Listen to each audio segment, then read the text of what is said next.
Assalamualaikum warahmatullahi wabarakatuh. Perkenalkan, saya Aidil Nuryansyah.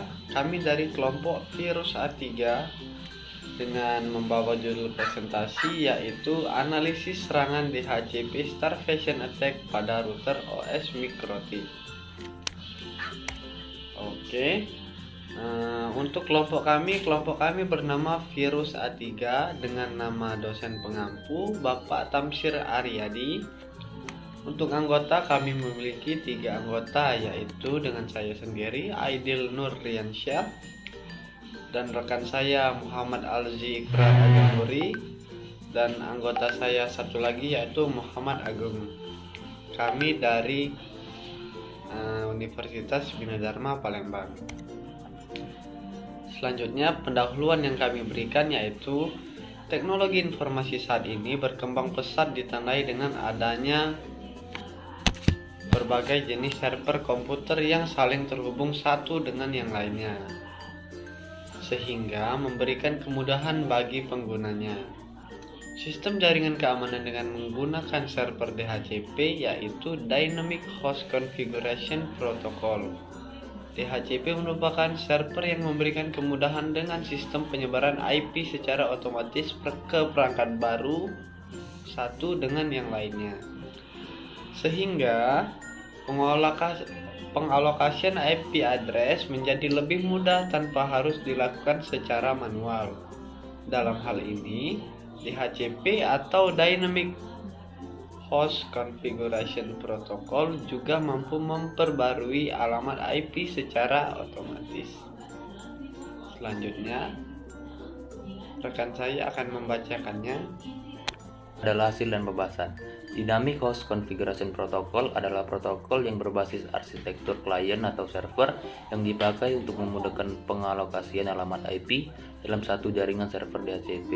Berfungsi pada saat komputer klien yang sudah terhubung ke jaringan meminta alamat IP dari komputer.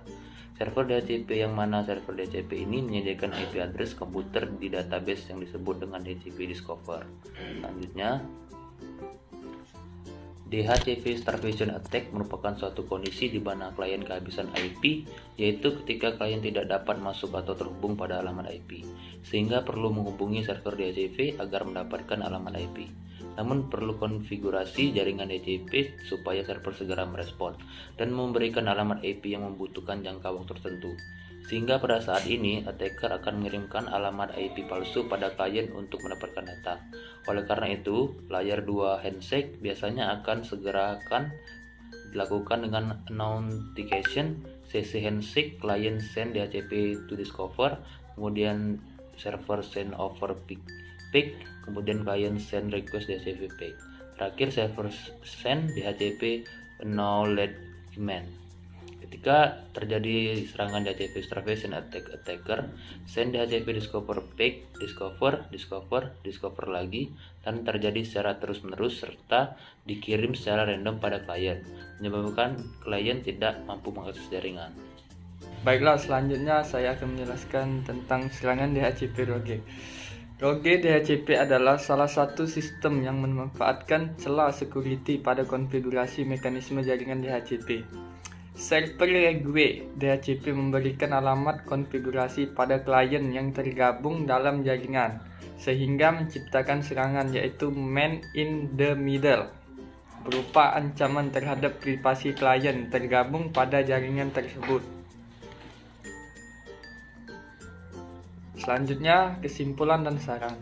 Dari informasi sudah didapat diketahui, serangan DHCP Starvation Attack mendukung berbagai serangan yang digunakan oleh attacker, seperti contohnya serangan man in the middle, di mana hal ini digunakan attacker untuk mendapatkan berbagai informasi pribadi klien yang nantinya dapat disalahgunakan. Teknik serangan DHCP Starvation Attack ini dapat dicegah dengan menggunakan teknik filtering yang disetting pada Mikrotik OS. Kuncinya dapat dilihat pada komputer hostname yang terdaftar pada Mikrotik, sehingga pada proses DHCP Discover yang meminta IP pada DHCP server Mikrotik jika tidak terdaftar hostname-nya maka akan di-list untuk diblokir. Baiklah, Itu saja yang dapat saya jelaskan. Saya akhiri. Wassalamualaikum warahmatullahi wabarakatuh. Ayu Ting Ting makan kepiting. Thank you for everything.